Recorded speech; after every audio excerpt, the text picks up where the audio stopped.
Ngayon sir yung revolusyon na. Revolusyon tayo! Di ba? Revolusyon para sa Comelec, para magising. Hirap naman sa inyo, puro natakot tayo sa revolusyon.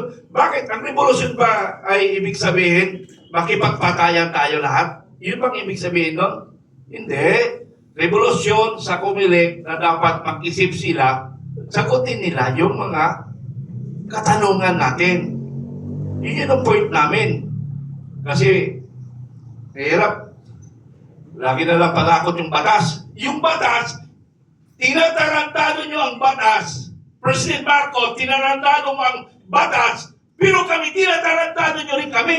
Ginagamitan nyo kami ng batas, pero kayo ay hindi sumusunod sa batas.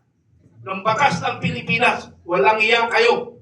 Kayo ang hindi kayo sumusunod sa batas. Ang gusto nyo, batas ninyo, hindi batas ng taong bayan. Yun yung point ko doon. Kaya dapat tayo lahat makisig. Ayaw kong tinatarantado ninyo ang Pilipino. Kaya ako nagagalit. Kaya ako bumuo ng Pilipino Kiral Forces para magkaisa tayo, labanan lahat ang tiwali. Ngayon, di ba, may mga pakiramdam tayo na baka masali tayo sa gera. Di ba? Naramdaman natin kung nanonood tayo ng software o media. May gera. Pero ang bayang Pilipinas, parang walang naramdaman nangyayari sa bansa. Because they are busy for political activities. Sirain ang lahat ng kanyang kalaban.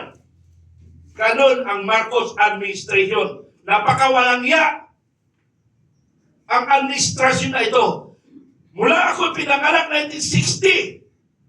Ang edad ko ngayon ay 65 years old. Ito lang administrasyon ng walang ya.